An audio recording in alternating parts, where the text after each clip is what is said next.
ETF index mutual funds నేర్చుకుని stock మార్కెట్లో రాణించాలనుకుంటున్నారా? వెంటనే ఈ నెంబర్కి కాల్ చేయండి. మా ఆయన నన్ను ఇంటి బయటే వదిలేసి వెళ్ళిపోయిండు అని ఏమంటుంది. లేదు, ఆమెకు అసలు నాతో ఉండడమే ఇష్టం లేదు అని ఆయన అంటున్నాడు. నాకు 4 years అయింది మేడం మ్యారేజ్ అయ్యి. అండర్స్టాండింగ్ లేదు మా ఇద్దరి మధ్య. బలవంతం పెట్టి పెళ్లి చేసుకున్నారు. కొట్లాడుకుంటారా? ఏం చేస్తారు అసలు? వైఫ్ అనేది ఆ అబ్బాయికి ఇంట్రెస్ట్ లేదు. తిరుపతి తీసుకెళ్తున్నారని చెప్పి నువ్వు ఇక్కడే ఉండు అని చెప్పేసి వదిలేసి వెళ్ళాడంట. వదిలేసాడా, వదిలిపెడతా అన్నాడా, ఏంటది? తర్వాత కొట్లాడుకున్న వాళ్ళు అయినా పెళ్ళైన కొత్తలో కలిసి ఉంటారు బేసిక్గా. అసలు ఫస్ట్ ఆఫ్ ఆల్ విడాకుల కేసుకి ఒక రీజన్ ఉండాలి కదా, ఎందుకు అమ్మాయిని వదిలేస్తున్నావు అనడానికి. ఏమని పెట్టిండ్రు? అన్నం తినట్లేదు, ఏదైతే మాకు ప్రాబ్లం అవుతుంది మా ఇంట్లో, ఆ రీజన్ పెట్టి విడాకుల. The most of the cases కి క్రుయాలిటీ గ్రౌండ్స్ మీద డైవర్స్ తీసుకుంటారు ఎక్కువ. ఈ ఆర్డర్ని క్యాన్సిల్ చేసి మళ్ళీ కేసు రన్ చేయడం స్టార్ట్ అవుతుంది. మళ్ళీ రీఓపెన్ చేసినట్టయితే వీళ్ళ విడాకులు రద్దయినట్ట. మేడం ఆమెకి మొగోడు కాదంటాడు అంట. యూకే ఇట్లా అంటుంది కదా, ఆయన ఇట్లా చేస్తుంది అది చేస్తుంది అక్కడ ఉంటలేదు అంటుంది కదా. ఒకసారి సమరం దగ్గరికి వెళ్ళామండి, ఇక్కడ కాదు అక్కడ కాదు. పచ్చిగా మాట్లాడొద్దు కానీ అనొద్దు కానీ ఎట్లా అంటే మా ఆయనకు లేదు. ఫస్ట్ నైట్ ఉంటుంది కదా మేడం, అప్పుడు ఒక్కటే కలిసింది, ఇంకా మళ్ళీ తర్వాత కలవలేదు లేదు మేడం. ఏంటి మరి ఇట్లే ఉంటారా విడాకుల? ఏంటి అసలు? తనతో కలిసి ఉండాలని నాకు కోరుకుంది. సుమన్ టీవీ ప్రేక్షకులకి నమస్తే. లైవ్ జర్నీ కార్యక్రమానికి స్వాగతం. Eco Tejas world class electric bike అతి తక్కువ ధరలోనే. ఈరోజు ఒక తమ్ముడు ఒక అక్క ఈరోజు మా దగ్గరకు వచ్చి మా అక్కను వదిలేసిండు మా బావ అని అంటున్నారు. లేదు, మా ఆయన నన్ను ఇంటి బయటే వదిలేసి వెళ్ళిపోయిండు అని ఏమంటుంది. లేదు, ఆమెకు అసలు నాతో ఉండడమే ఇష్టం లేదు అని ఆయన అంటున్నాడు. ఇట్లా ఎవరి వాదన వాళ్ళదే ఉంది. దాంట్లో చాలా విచిత్రమైన బాధ ఇది. అంటే నాకు నా భర్త నాతో కలిసి ఉండట్లేదు ఫిజికల్గా అనేది ఒక పెద్ద ప్రాబ్లం. అంటే బేసిక్గా జీవితంలో ఒక భార్యాభర్తలకి మధ్య సెక్షువల్గా ఎంత కలిసి ఉండాలి అనేది కూడా ఈ రోజులలో తెలుసుకోలేని ఒక ప్రాబ్లం అయిపోయింది. అంటే కౌన్సిలింగ్ అనేది, ప్రీ వెడ్డింగ్ కౌన్సిలింగ్ అనేది ఎంత ఇంపార్టెంటో ఇక్కడనే అర్థమైపోతుంది. కాబట్టి వాళ్ళ సమస్య చెప్పుకోనికి బాధితులు ఇక్కడ ఉన్నారు. అంతేకాకుండా ఇదంతా కూడా మనందరికీ తెలిసిన సీనియర్ హైకోర్టు అడ్వకేట్ నాగేశ్వరరావు పూజారి గారి అధ్యక్షంలో జరుగుతుంది. కాబట్టి ఆయన కూడా ఇక్కడ ఉన్నారు. ఆయన ముందే ఇవన్నీ మాట్లాడతాం. సార్ నమస్తే. నమస్తే మేడం. సో మరి ఏంది మీ సమస్య ఏంది, ఎందుకు వచ్చారు ఇక్కడికి? అలా నా పేరు శ్రీలక్ష్మి మేడం. నాకు 4 years అయింది మేడం మ్యారేజ్ అయ్యి. 4 years నుంచి అయినా అండర్స్టాండింగ్ లేదు మా ఇద్దరి మధ్య. అండర్స్టాండింగ్ లేదు, ప్లస్ ఇంట్లో వాళ్ళు బలవంతం పెట్టి పెళ్లి చేసుకున్నారు. అండర్స్టాండింగ్ లేదు అని అంటే కొట్లాడుకుంటారా? ఏం చేస్తారు అసలు అండర్స్టాండింగ్ లేక? అసలు తను నన్ను మాట్లాడటం కానీ ఏది లేదు మేడం. ఏదో పెళ్లి చేసుకొని ఇంట్లో ఉంచుకున్నారు. 4 సంవత్సరాలు అయింది కానీ మాట్లాడుకో. అస్సలు పేరెంట్స్ తప్ప వైఫ్ అనేది ఆ అబ్బాయికి ఇంట్రెస్ట్ లేదు. కాదమ్మా, ఇప్పుడు కలిసి ఉన్నారా? ఒక దగ్గర ఉన్నారా? ఉన్నాం మేడం. ఎన్ని రోజులు ఉన్నారు? 4 years ఉన్నాము. అంటే ఇది 3 years కన్ఫర్మ్ మేడం. 4 year ఇప్పుడు జరుగుతుంది. ఓకే, 3 years ఒక వ్యక్తితోని మీరు భార్య భర్తగా కలిసి ఉన్నప్పుడు ఇంట్లో అసలు మాట్లాడుకోకపోవడం. ఇంట్లో ఎవరెవరు ఉన్నారు ఇంకా భర్తతో పాటు? పేరెంట్స్ ఉన్నారు, వాళ్ళ అమ్మ వాళ్ళ నాన్న ఉన్నారు.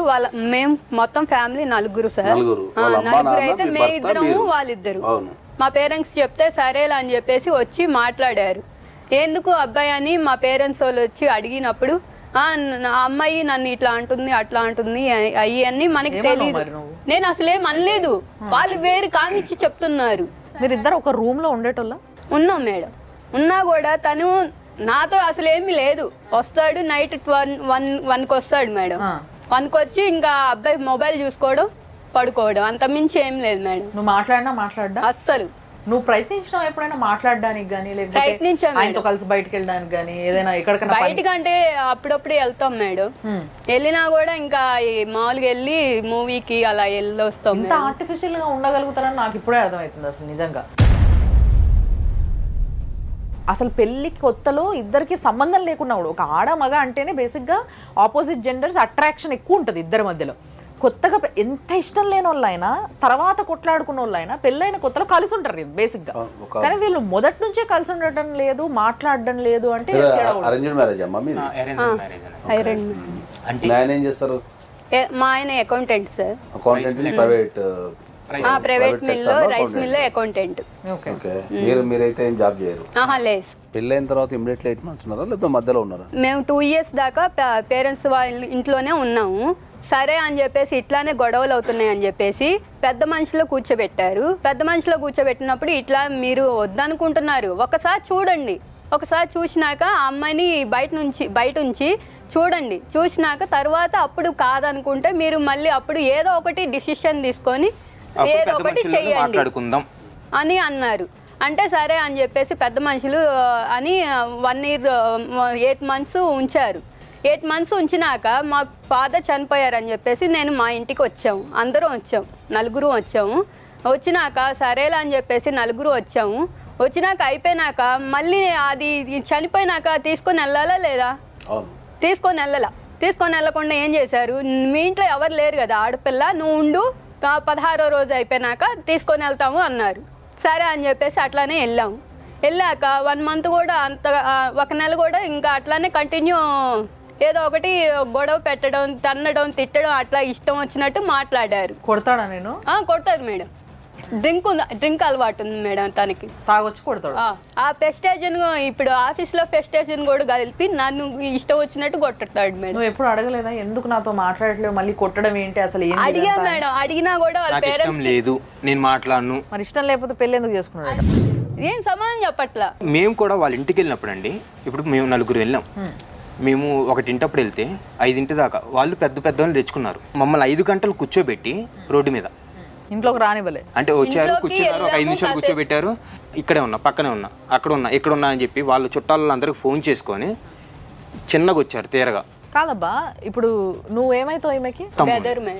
నేను సొంత తమ్ముడిని అండి. ఇంట్లో ఈ మొక్కతే కదా ఆడపిల్ల? అవునండి. మీరెంతమంది? మేము మొత్తం 3 పిల్లలం అండి. నేను, అన్నయ్య, అక్క.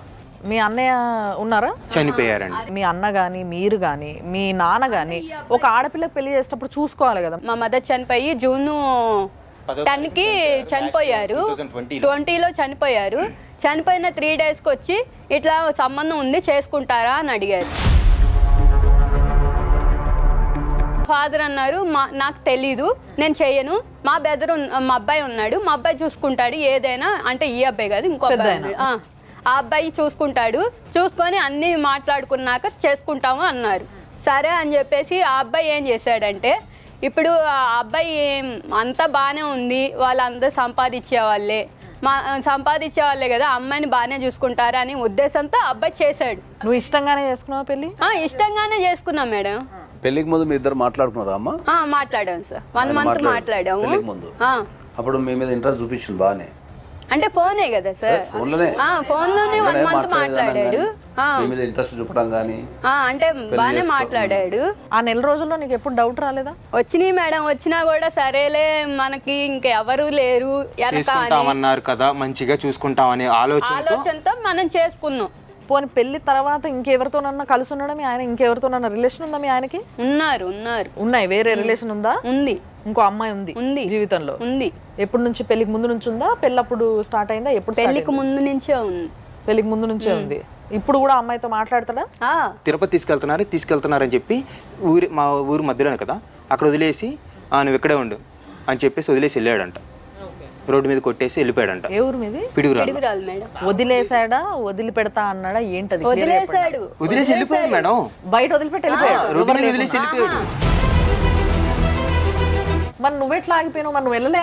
వెళ్తే ఆడ నన్ను నెట్టేసి నేను కారు ఎక్కుతున్నా కూడా నెట్టేసేసి కారు మీద నుంచి ఫోన్ ఇచ్చాడు మేడం.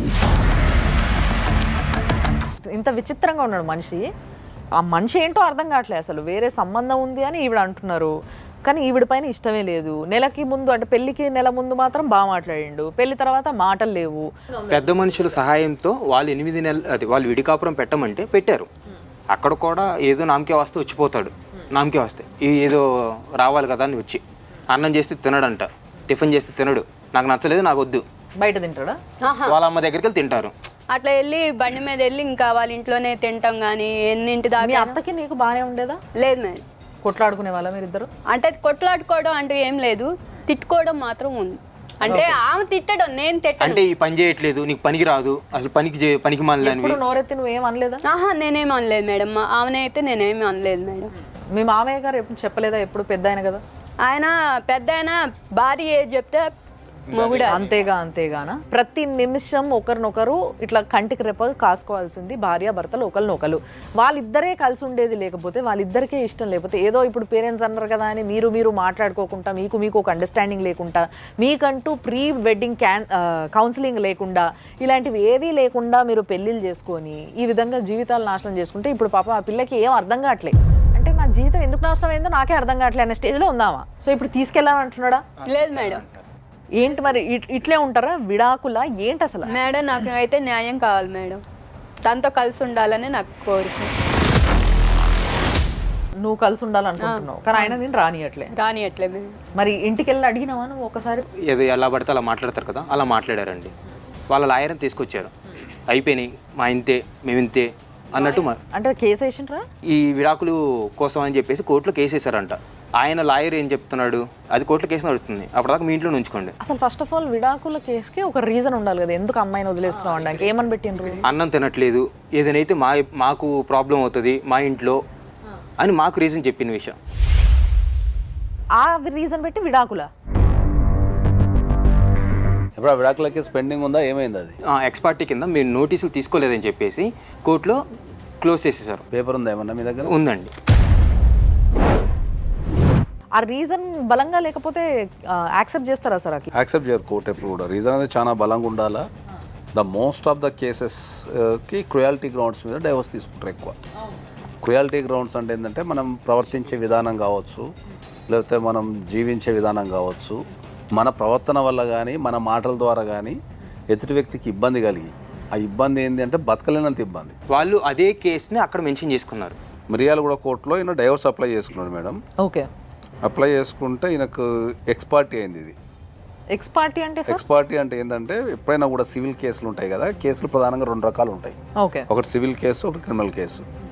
సివిల్ కేసులలో కనుక ఎవరైనా ఒక వ్యక్తి పోయి కోర్టులో కేసు వేసుకున్న తర్వాత కోర్టు ఏం చేస్తుంది, ఇమీడియట్లీ ఆపోజిట్ పార్టీకి నోటీసులు పంపిస్తుంది. ఆ నోటీసులు పంపించినప్పుడు ఆపోజిట్ పార్టీ రిజెక్షన్ చేసినా, నేను నోటీసులు తీసుకోనన్నా, నోటీసులు తీసుకొని కోర్టుకు రాకున్నా, ఓకే, లేకపోతే వాళ్ళ అడ్రస్లో లేరు అనుకుందాం సపోజు, పేపర్లో పబ్లికేషన్ ఇచ్చి ఆ పబ్లికేషన్కి రెస్పాండ్ కాకుండా కోర్టు ఆపోజిట్ పార్టీకి వాళ్ళు అడిగింది ఇచ్చేస్తారు. ఓకే. ఇప్పుడు ఈ కేసులో ఆయన డైవర్స్ కావాలని కోర్టులో అప్లై చేసుకున్నాడు.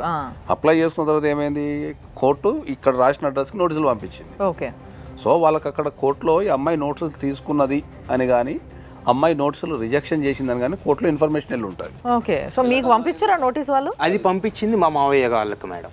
అంటే మా ఇంటి ఈ అడ్రస్ మీ ఇల్లు కాదు, మాది కాదు. నోటీస్ వచ్చినప్పుడు కంపల్సరీ తీసుకుంటేనే మనకు ఆ కేసు ఏందో అర్థమవుతుంది. దానికి తగ్గట్టు మళ్ళీ మనం కౌంటర్ చేయటమా లేకపోతే దాన్ని నిజాన్ని చెప్పడం జరుగుతుంది.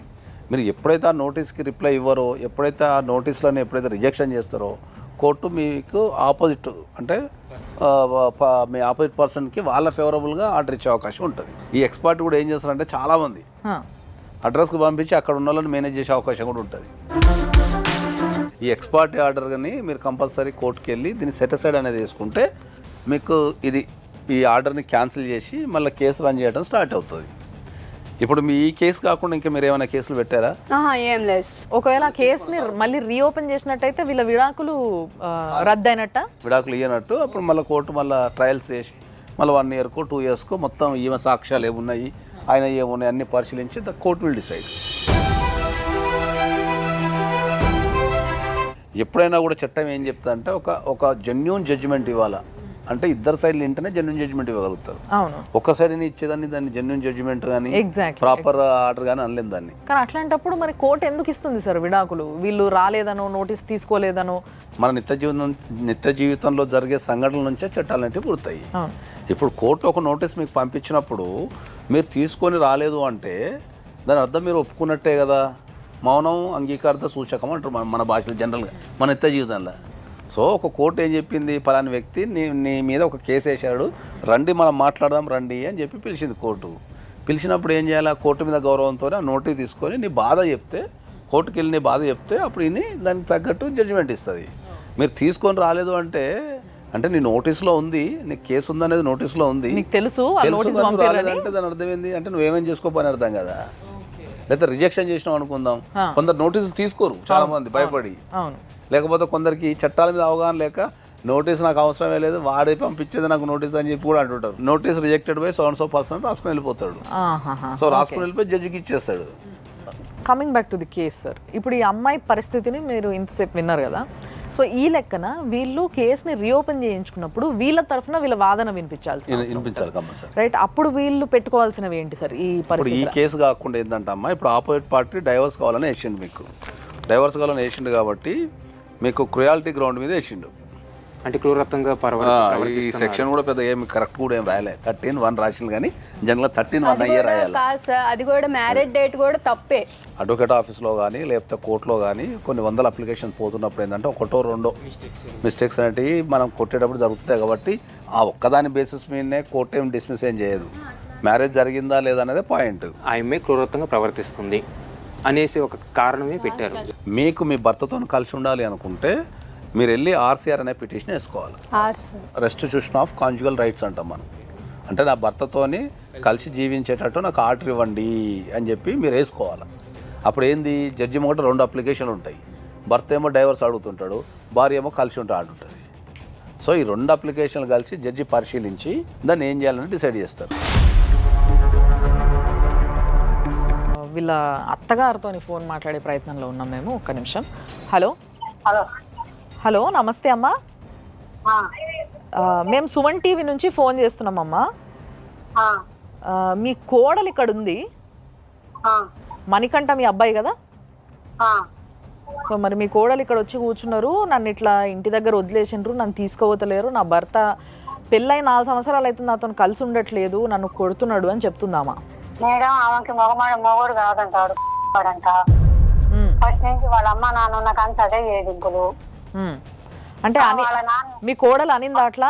వాళ్ళు అనబట్టే కదా ఒక్కసారి ఏం తెలవ కన్నదక్క అని వాళ్ళ నాన్నకు అర్థం చెప్పకొచ్చింది. అంటే ఆ అమ్మాయి చెప్తుందమ్మా, ఆ అమ్మాయి ఏమంటుందంటే నా భర్త 4 సంవత్సరాల్లో 3 సంవత్సరాలు ఒకటే ఇంట్లో కలిసి ఉన్నారంట కదా మీరందరూ, కలిసి ఉన్నా కానీ భర్త నన్ను ముట్టుకోలేదు అని చెప్తుందామా. మరి ఇప్పుడు మొగుడు ఎందుకంట మరి అంటుంది మరి నన్ను ముట్టుకోలేదు, నేనంటే ఇష్టం లేదు, కానీ ఇంకో అమ్మాయి ఉంది ఆయనకి అని చెప్తుందామా.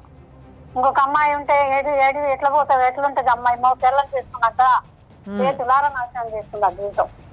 మరి ఇప్పుడు సరే ఏదైనా ఆరోగ్య సమస్యలు ఉన్నాయంటే ఇద్దరిని డాక్టర్ దగ్గరకు పంపించినరా మరి మీరు? చూపించాం, మా వాడికి లేదని చెప్పేది ప్రకారం చేస్తే వాళ్ళు అన్నారు కదా యూకే ఇట్లా అంటుంది కదా, ఆయన ఇట్లా చేస్తుంది అట్లా చేస్తుంది అక్కడ ఉంటలేదు అంటుంది కదా. ఒకసారి సమరం దగ్గరికి వెళ్ళామండి, ఇక్కడ కాదు అక్కడ కాదు, విజయవాడ సమరం దగ్గరికి వెళ్ళాం. మీ వాళ్ళ బాగా ఏం లేదు, ఎందుకు మాట్లాడుతుందో ఆమె తెలియదయ్యా అని చెప్పాడు. నేను హాస్పిటల్ కూడా చూపించాను మేడం ఆమెకి. ఆమె ఏమన్నదంటే ఈమె గర్భసంచి ఇచ్చుకోవట్లేదు మేడం ముట్టయినాక, ఆమె నెలలు కూడా సరిగ్గా రాకపోయేది, అంత ముందు రాకపోయేదంట. మరి ఇక్కడికి వచ్చినాక మరి నెల కోసం కొద్దిగా అవుతుంది అన్నది. అయితే మరి ఎమ్మటైతే చూడరు కదా మేడం పెళ్ళైన వెంటనే పిల్లల కోసం. ఆమె చెప్పేసి 1 సంవత్సరం ఆగిన కానీ చూపిస్తూనే ఉన్నా, చూపిస్తే ఆయనకు చూడరు అని మేడం దగ్గర అంటే అన్నది కదా. అమ్మాయి ఆయనకు చూడు కదా, నీకే ప్రాబ్లం ఉంది. హలో హలో, మణికంఠ గారా అండి? నేను సుమన్ టీవీ నుంచి రమ్య మాట్లాడుతున్నా అండి. ఇప్పుడు ఇక్కడ మీ వైఫ్ ఉన్నారు, మీ వైఫ్ మీ బామ్మర్ది ఇద్దరు ఇక్కడికి వచ్చి ఉన్నారు. నాకు నా భర్త కావాలి, నేను ఇంటికి వెళ్తా అని అంటుంది ఆ అమ్మాయి. ఇప్పుడు ఏమైందండి, కలిసి ఉండలేదు అంటున్నారు కదండి. ఇప్పుడు అది అనకుండానే ఆమెకు పచ్చిగా మాట్లాడొద్దు కానీ అనొద్దు కానీ, ఎట్లా అంటే మా ఆయనకు లేదు అని ఇట్లాంటి మాట పక్కింటి వాళ్ళకి ఇంటి చెప్తారండి. ఒక్కసారి అంటే వదిలేశాను, మనం మొత్తం అట్లా మాట్లాడొద్దని పెద్ద మనుషులతో కూర్చోబెట్టి చెప్పాను. సరే అన్నది. సరే అన్న తర్వాత కూడా మళ్ళీ 2వ అదే మాట అని, 3వసారి అదే అని, వాళ్ళ ఇంటికాడని మోతనం లేదు ఆతనం లేదు అని చెప్పి అన్నది. అది కరెక్టేనండి? నాకు అర్థమైంది. అంటే మీరు చెప్పేది చెప్పినట్టుగా నిజంగా అదే జరుగుంటే మాత్రం ఏ అబ్బాయికైనా కొంచెం ఇబ్బందికరమే, అట్లా చేయడం తప్పే. మీకు మీ భార్య అంటే ఇష్టం లేదా? లేదండి ఇప్పుడు నాకు ఆ మాటలు అన్న తర్వాత నాకు అసలుకే పోయింది. ఇప్పుడు కాదు, పెళ్ళైన తర్వాత. ఇప్పుడు పెళ్లికి నెల రోజుల ముందు బాగా ఫోన్ మాట్లాడుకున్నారట, బాగున్నారట కదా ఇద్దరు?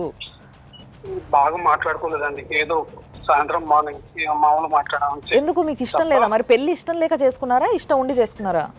ఇష్టం ముందే చేసుకున్నాను, ఇష్టం లేక చేసుకోలేదు అనలేదు. నేను ఇష్టం ముందే చేసుకున్న తర్వాత ఇవన్నీ మాటలు మాట్లాడిన తర్వాత ఎట్లుంటారు ఇప్పుడు మొగుడు అన్న తర్వాత ఉంటాడు. అంటే పెళ్లికి ముందే మాట్లాడిందా మీతో ఇవన్నీ? ఇవన్నీ కాదు, పెళ్లి అయిన తర్వాత మాట్లాడింది అంతా. ఓకే, పెళ్ళైన తర్వాత అసలు పెళ్లి అయినప్పటి నుంచి అసలు మాటలే లేవు అని చెప్తుంది అమ్మాయి. మరి మీకు అట్టెట్లుంటాయండి, ఉండకుండా ఎట్లుంటో చెప్పండి. అదే అందుకే అడుగుతున్నా, అమ్మాయి చెప్పింది నాకు ఒక వర్జన్, మీ వర్జన్ ఏంటనేది అడుగుతున్నా నేను. ప్లస్ ఇప్పుడు ఎవరైనా సరే ఎంతసేపు చేస్తారండి? మా అంటే ఒక సరే బయట వచ్చిపోతుంది అంటే బయటికి వచ్చిందా, మంచి వద్దు చెడు వద్దు, ఎంతసేపు ఉన్నా తప్ప ఇంకేమీ లేదా. ఒక్క నిమిషం, ఏంటంటే అమ్మాయి చెప్తున్నది వాళ్ళ ఇంటి దగ్గర ఎవరు లేకున్నా కూడా బయటే వదిలేసి వెళ్ళిపోయినారంట. ఎందుకు అంత కక్ష ఎందుకు మరి? చెప్పేదేనండి, ఇవన్నీ మాటలు పడితే ఏడపడతానండి, నాకు అర్థం కాదు. ఆ ఇంట్లో 10 రోజుల నుంచి అన్నం తినకుండా కూర్చొని చచ్చిపోతే ఎవరి ప్రాబ్లం, ఎవరు రెస్పాన్సిబిలిటీ అండి? మీరు భర్త కదండి, అడగాలి కదా ఎందుకు తినట్లేదని, తినిపించాలి కదా. నాకు ఆకలి కావట్లేదని మాట్లాడుతున్నామా అంటే ఏం చేయను మరి. అందుకని ఇంటికాడ వదిలిపెట్టి వచ్చేసి నాకు ఇవన్నీ ఫ్రీ క్లాసులు ఉన్నాయని చెప్పి వద్దు అనుకున్నాను నేను. ఇంకా అంటే మీకు ఇంకొకరితో ఎవరితోనో సంబంధం ఉంది అని అంటుంది మరి? లేదు, ఎవరో చెప్పమనండి మరి, నాకు ఎవరో చెప్తే నేను కూడా పోతాను అక్కడికి. మరి మీ దగ్గర ఏమైనా ప్రూఫ్లు ఉన్నాయమ్మా ఆయనకి ఏమైనా సంబంధం ఉందని? వాళ్ళ ఫోన్లోనే ఉన్నాయని చెప్పేసి చూసారు అంతే. తనని కొట్టారంటున్నారు, మరి ఎందుకు కొట్టారు మీరు? చెప్పేదేనండి, ఈ మాటలు మాట్లాడుతుంటే ఒక్కసారి కాదు 2 సార్లు కాదు, ఊకే మాట్లాడుతుంటే ఏమన్నా మరి నీకు ఉద్యోగం చెప్పినా వినట్లేదు, ఒక తెప్పేసిన అప్పుడు కూడా ఏం లేదు. మరి ఏం చేద్దాం చెప్పండి. ఇప్పుడు ఆమె ఏమంటుందంటే నాకు నా భర్త కావాలి అని చెప్పేసి ఆ కేసుని తిరిగి ఓపెన్ చేపిస్తా అంటుంది. నాకైతే అవసరం లేదండి, నాకైతే అది వాస్తవం. ఎంత కొట్టుకున్నా సరే నేను చావడానికి ఏం చేద్దాం కానీ నాకైతే అవసరం లేదు. ముందే చెప్తున్నా, అది కూడా వాస్తవం. 4 రోజుల కింద ఫోన్ చేసి 50 లక్షలు ఇస్తే నువ్వు వదిలేస్తా అని మాట్లాడిందా లేదా అడగండి. రికార్డింగ్ ఉందా అండి ఏమైనా మీ దగ్గర? రికార్డింగ్ ఐఫోన్ అంటే నాది రికార్డింగ్ లేదు. సో ఇప్పుడు మీ ఆయనకు 2 రోజుల కింద ఫోన్ చేసినావా, నిజమేనా ఇది?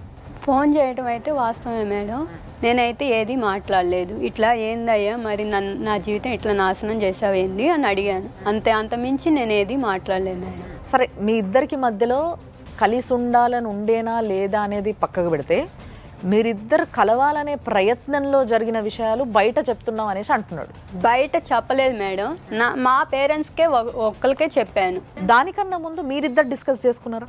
అయ్యా మరి ఇట్లా ఉంది, మరి ఇంకొంచెం ట్రై చెయ్యి అని అడిగాం. అడిగితే నాకు అవసరం లేదు, నేను చెయ్యను, నాది ఇంతే అని మాట్లాడాడు. సరే అని చెప్పేసి సరే ఇట్లానే అంటున్నాడు కదా అని వాళ్ళ పేరెంట్స్కి చెప్పాను, వాళ్ళ మదర్కే చెప్పా. ఇట్లా అంటున్నాడు అత్తయ్య, మరి ఏం చేయాలి అని. సరే అని చెప్పేసి సరే అని అట్లానే ఆగిపోయా. 1 year దాకా ఆగిపోయా. ఫస్ట్ నైట్ ఉంటుంది కదా మేడం, అప్పుడు ఒక్కటే కలిసింది, ఇంకా మళ్ళీ తర్వాత కలవలేదు మేడం. సో అసలు మీ ఇద్దరికి అసలు ఫీలింగ్సే లేవు మేడం, ఆ అబ్బాయికి అంటూ లేదు, నాకున్నాయి. సో సార్, బేసిక్గా మీరు మొత్తం విన్నారు, అంతా మన ముందే జరిగింది. సో వాళ్ళిద్దరు తల్లి కొడుకులు కూడా మాట్లాడినరు మనతోని. సో ఇద్దరికి ఒకరిపైన ఒకరికి అట్రాక్షన్ లేదు బేసిక్గా. ఈ విషయం క్లియర్గా అర్థమవుతుంది. ఈమెకి ఇష్టం ఉన్నా ఆయన రావట్లే అని ఏమంటుంది. ఇదే మెయిన్ సమస్యగా కనిపిస్తుంది తప్పితే వేరే ఏ సమస్య కనబడతలేదు వీళ్ళ రిలేషన్లో. సో ఇలాంటి సమస్యను మరి ఏం చేయాలంటారు? అసలు దీన్ని ఎట్లా తీసుకోవాలి? కౌన్సిలింగే కంపల్సరీ. వీళ్ళు కలవకపోవడం అనేది ఒరిజినల్ సమస్య. అవును, ఆ ఒరిజినల్ సమస్య నుంచే మిగతా అన్నీ ఉత్పన్నమైపోయి వీళ్ళిద్దరి మధ్యలో ఈ అపోహలకు కానీ వాటికి కానీ దారితీసింది ఇది. సో వీళ్ళు ఒకవేళ కనుక కలిసి ఉండాలి అనుకుంటే మాత్రం డెఫినెట్లీ ఈ కౌన్సిలింగ్ ద్వారా అయితే వీళ్ళు 100% మార్చగలిగే అవకాశం ఉంది. ఆయనకు డైవర్స్ వచ్చినాయి కాబట్టి, ఎక్స్పార్టీ డైవర్స్ వచ్చినాయి కాబట్టి ఆయన స్ట్రాంగ్గా నేను కంపల్సరీ కోర్టుకి వెళ్తాన్నాడు కాబట్టి వెళ్ళిండు కాబట్టి రాకపోవచ్చు. ఏం కన్సిడర్ చేస్తారు? అసలు ఏమీ లేవు ఇద్దరి మధ్యలో, రిలేషన్ ఎత్తైతే లేదు, అసలు ఒకదానికి వీళ్ళు చెప్తున్న దానికి ప్రూఫ్ లేదు, వాళ్ళు అంటున్న దానికి ఇది లేదు. సో ఇప్పుడు ఈ అమ్మాయి కనుక కలిసి ఉంటా అంటే మాత్రం మనం డెఫినెట్లీ ఆర్సీఆర్, ఇంతకుముందు మనం చెప్పినట్టు ఆర్సీఆర్ పిటిషన్ వేసుకుంటే అక్కడ జడ్జి గారు కౌన్సిలింగ్ చేస్తారు. ఓకే, అప్పుడు తప్పకుండా రావాల్సిందే అబ్బాయి కూడా. డెఫినెట్లీ రావాలి. ఓకే, ఇప్పుడు ఇది రీఓపెన్ అయిన తర్వాత దీంట్లో కూడా కౌన్సిలింగ్ అడగచ్చు, దీంట్లో కూడా కౌన్సిలింగ్ అడగచ్చు, దాంట్లో కూడా కౌన్సిలింగ్ అడగచ్చు. ఓకే, ఫ్యామిలీ కేసులలో ఎప్పుడైనా ఏంటంటే ఎవరైనా డైవోర్స్ చేసినప్పుడు అది ఫస్ట్ కౌన్సిలింగ్ కానీ మీడియేషన్ కానీ పంపిస్తారు. అక్కడ సమస్యను ఐడెంటిఫై చేస్తారు. ఎగ్జాక్ట్లీ ఈమె వర్షన్ వింటారు, వాళ్ళ వర్షన్ వింటారు. విన్న తర్వాత ఇప్పుడు మనం ఏదైతే చేస్తున్నామో సేమ్ అక్కడ కూడా అంతే. వీళ్ళకి ఎగ్జాక్ట్లీ ఏముంది, ప్రాబ్లం ఏముందని ఐడెంటిఫై చేసి వాళ్ళని కలపడానికి కానీ, లేదా ఒకవేళ కలిసి ఉండలేము అనుకుంటే వాళ్ళని డైవర్స్ వైపు కానీ తీసుకెళ్తారు. ఇద్దరి మధ్యలో కొట్లాటలు లేవు, ఒక కౌన్సిలింగ్తో సెట్ అవుతుందని అనుకుందాం. సెట్ అయితే మంచిదే, అవ్వకపోతే ఈమె పరిస్థితి ఏంటి మరి? ఆమెకి ఎవరున్నా లేకపోయినా ఆమెకు చట్టం అయితే అండగా ఉంది కదా. చట్టం అయితే ఎప్పుడు ఆమె తరపున నిలబడుతుంది తప్పకుండా. ఇప్పుడు అదే చెప్తున్నాం మనం. ఆమె గనక కలిసి ఉండాలి అనుకుంటే ఆమె ఇప్పుడు చేయాల్సింది ఆర్సీఆర్ అనే పిటిషన్ వేసుకోవచ్చు. లేదు అనుకుంటే వెళ్ళి అత్తగారింట్లో కూడా ఉండొచ్చు. ఆమె డైరెక్ట్ వెళ్ళిపోయి ఉండొచ్చు అని మీరు చెప్తున్నారు సార్. ఇంట్లోకి కూడా రాని అట్లా చుట్టుపట్టి ఈడ్చి కొడుతున్నారు సార్. మీరు డొమెస్టిక్ వైలెన్స్ కింద మీరు కేసు వేసుకోవచ్చు. రెసిడెన్స్ ఆర్డర్ అని ఉంటుంది. డొమెస్టిక్ వైలెన్స్ అనేది వేరు, డౌరీ హరాస్మెంట్ కేసు వేరు. డొమెస్టిక్ వైలెన్స్ అనేది ఒక సివిల్ కేసు. అది కోర్టులో వేసుకుంటాం మనం, లేదా ప్రొటెక్షన్ ఆఫీస్ దగ్గర వేసుకుంటాం. ఓకే. ఈ హరాస్మెంట్ అనేది భార్యని హరాస్మెంట్ చేయడం అని కానీ, లేకపోతే డౌరీ డిమాండ్ చేయడం కానీ, ఇది క్రిమినల్ కేసు. ఇది పోలీస్ స్టేషన్లో వేసుకుంటాం. ఈ రెండు డిఫరెంట్. చాలా మంది ఏంటంటే ఈ రెండు ఒకటే అనుకుంటుంటారు. డీపీ యాక్ట్ అంటారు. డీపీ యాక్ట్ అంటే ఏంది? Dowry prohibition act. అందరూ డీపీ యాక్ట్ అంటే డొమెస్టిక్ వైలెన్స్ యాక్ట్ అని అందరూ అనుకుంటుంటారు. డొమెస్టిక్ వైలెన్స్ ఏమో మనకు ఆడపిల్లలకి ఏమైనా ఇబ్బంది కలిగినప్పుడు దాంట్లో చాలా దగ్గర నాకు తెలిసి ఒక 20 to 25 రిలీఫ్స్ ఉన్నాయి దాంట్లో. ఇప్పుడు ఈమె వర్కింగ్ ఉమెన్ కాదు కాబట్టి మెయింటెనెన్స్ వేసుకోవచ్చు. ఓకే. ఒకవేళ ఏమో ఆ వ్యక్తిని పెళ్లి చేసుకోవడం ద్వారా ఆమె జీవితాన్ని కోల్పోయింది అనుకుంటే కాంపెన్సేషన్ వేసుకోవచ్చు, అలిమనీ కూడా వేసుకోవచ్చు. 498 కేసు వేసాం సార్ ఫస్ట్లోనే. అంటే ఈ కేసు రాకముందు వేసాము. వాళ్ళు ఏంటంటే డబ్బు చూస్తున్నారు కానీ మనిషిని వాల్యూ అనేది చూడట్లేదు. ఏంటంటే లేదమ్మా వాళ్ళు ఏది అంటున్నారు అది అంటున్నారు, మేనేజ్ చేసేసి డబ్బులతో వెళ్ళిపోతున్నారు. వాళ్ళకెళ్ళి సపోర్ట్ వస్తుంది కానీ మాకెళ్ళి సపోర్ట్ అంటే ఎవరు లేరు. ఇప్పుడు ఎప్పుడైనా సరే ఒక ఆడపిల్ల వెళ్ళి ఒక పోలీస్ స్టేషన్లో కేసు పెట్టినప్పుడు ఏంటంటే జనరల్గా ఆడపిల్ల సైడ్ నిలబడతారు పోలీసు వాళ్ళంతా. ఓకే. ఒక్కసారి నువ్వు అప్లికేషన్ ఇచ్చిన తర్వాత డెఫినెట్లీ వాళ్ళని పిలవాల్సిందే.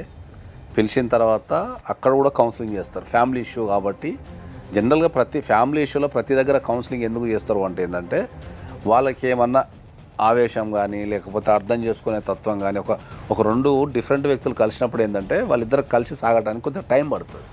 ఆ టైం పట్టే క్రమంలో అపార్థాలు ఇట్లా చేసుకొని విడిపోతారేమో అని చెప్పేసి ప్రతి దగ్గర కౌన్సిలింగ్ అనే సెషన్ పెడతారు. 498 కంప్లైంట్ ఇచ్చినప్పుడు ఏంటంటే వాళ్ళని కూడా పిలిచి కౌన్సిలింగ్ ఇస్తారు.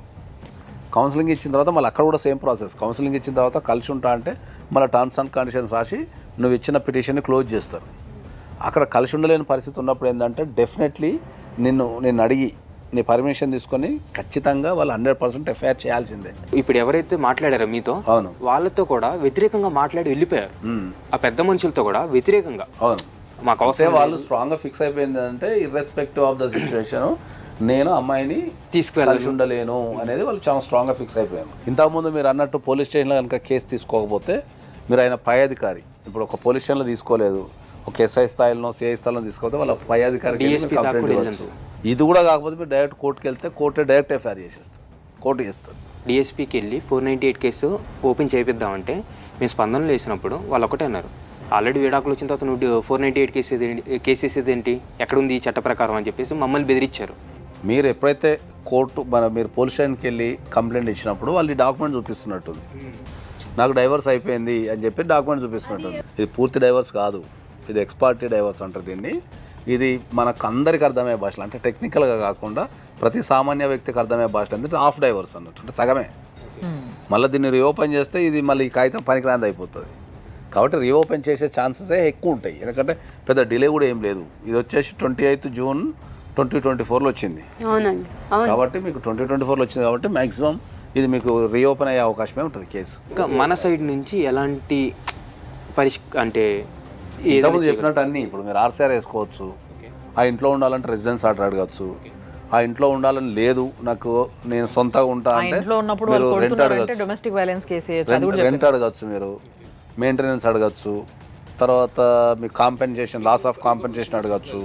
ఇంకా మీకు ఇప్పుడు ఈ మొత్తం సినారీలో ఏంటంటే ఇప్పుడు ఈ డాక్టర్ సమరం దగ్గరికి తీసుకెళ్ళినప్పుడు మిమ్మల్ని తీసుకెళ్లారా వాళ్ళు చేయించుకున్నారా? వాళ్ళే చేయించుకున్నారు. వాళ్ళ వాళ్ళే అంటే చేయించుకున్నారు. ఆ అబ్బాయి వాళ్ళ అమ్మ వెళ్ళి చూపించుకున్నా, అది కూడా మాకు చెప్పలేదు. ఆహా, నేను ఇంట్లోనే ఉన్నప్పుడు అవును. ఇంట్లోనే ఉంటే ఎక్కడికి వెళ్తున్నారు అత్తయ్య అని ఒక మా చోటకి వెళ్ళినప్పుడు హస్బెండ్ని manipulate చేయడం అడిగాను, ఎంత అత్తయ్యని అడిగాను. ఆయనకు ఆరోగ్యపరమైన సమస్యలు ఏదైతే లైంగికంగా ఆరోగ్యపరమైన సమస్యలు ఉన్నాయని మీరు ఫీల్ అయితే, ఇది నేను అందరికి చెప్తున్నా ఏంటంటే, మీతో పాటు అందరికి చెప్పేది ఏంటంటే, మీరు కోర్టులోకి వెళ్ళి దానికి సంబంధించి టెస్ట్ చేయండి అని చెప్పి కూడా పిటిషన్ వేసుకోవచ్చు. ఓకే, కోర్టు బాగా ఎక్స్పర్ట్ ఉన్న డాక్టర్స్ దగ్గరికి వాళ్ళని పంపించి కోర్టు రిపోర్ట్ తెప్పించుకుంటుంది. ఓకే, ఆ అవకాశం కూడా ఉంటుంది. ఒకవేళ ఆయన లైంగికంగా యాక్టివ్ లేడు, పార్టిసిపేషన్ లేదు అంటే మీరు అక్కడి నుంచి కూడా రిపోర్ట్ తెప్పించుకోవచ్చు. ఒకవేళ ఆ రిపోర్ట్లో కనుక గవర్నమెంట్ నుంచి వచ్చిన రిపోర్ట్లో కనుక ఆయన లైంగికంగా స్ట్రాంగ్గా లేడు అని కనుక వస్తే మీరు డెఫినెట్లీ మీరు 100% మీరు కాంపన్సేషన్కి హ్యూజ్ కాంపన్సేషన్ అంటే పెద్ద మొత్తంలో మీరు కాంపన్సేషన్ వచ్చే అవకాశం ఉంటుంది. ఇప్పుడు వరకు సార్ మీకు చెప్పాల్సినవి అన్నీ చెప్పినారు. సో మీకు లీగల్గా మీకు క్లారిటీ వచ్చింది, రైట్? వచ్చిందా? ఇంకేమైనా డౌట్ ఉందా? లీగల్గా అయితే ఎలాంటి అంటే ఇప్పుడు ఆర్సీఆర్ ఒకటి వాళ్ళు ఏమన్నా కాంప్రమైజ్కి వచ్చి జనరల్గా కాంప్రమైజ్ చేసుకొని కలిసి ఉండటానికో విడిపోవడానికో అంటే అది మీకు పిల్లలు లేరు కాబట్టి మీరు డిసిషన్ తీసుకోవచ్చు. ఇంకొక సలహా ఏంటంటే, పెళ్ళైన తర్వాత ఇట్లాంటి డిస్ప్యూట్స్ ఉన్నప్పుడు కలిసే ప్రోగ్రాం పెట్టుకోకండి. ఏదన్నా కారణం వల్ల ఇట్లా సగం డిస్ప్యూట్స్ ఉన్నప్పుడు ప్రెగ్నెన్సీ అయితే కనుక చాలా ప్రాబ్లం అవుతుంది. మాకు లీగల్గా ప్రాబ్లం అవుతుంది. పుట్టిన పిల్లలు తండ్రి లేక తల్లి లేక వాళ్ళు కోర్టు చుట్టూ పుట్టినప్పుడు తిరగాలి. పిల్లల బతుకు అన్యాయం అయిపోతుంది వీళ్ళ వల్ల. పెళ్ళైన తర్వాత ఒక 1-2 years వెయిట్ చేసి ఇద్దరికి జీవితాంతం కలిసి ఉండగలుగుతాం అంటేనే పిల్లల్ని కనాలి. ఒకటి ఏంటంటే, ఇప్పుడు వరకు మీరు ఏం కొట్లాడుకున్నారు, ఏమైంది, ఇదంతా పక్కకు పెట్టి నువ్వెంత కొట్టుకొని ఇక్కడ దాకా తీసుకెళ్ళకండి. ఉన్నది ఉన్నట్టుగా అట్లే ఉంచి కరెక్ట్ ఒక ప్లేస్లో ఉంది, దాన్ని మీరు ముందుకు తీసుకెళ్ళండి లీగల్గా మాత్రమే. అర్థమైందా? ఈ విధంగా తీసుకెళ్ళి కొంచెం ప్రశాంతంగా ఉండండి. లీగల్గా మీరు కరెక్ట్గా వెళ్తే మాత్రం కంపల్సరీ మీకు న్యాయం జరుగుతుంది. మీకు ఒకవేళ లీగల్గా ఏమైనా ప్రాబ్లం ఎదురైంది, మీకు అర్థం కాలేదంటే నాకు ఫోన్ చేయండి. నేను I will guide you as expert advocate. I will guide you. Okay, done. అర్థమైంది కదా? Thank you madam. Thank you so much sir. Thank you అమ్మా. Thank you madam.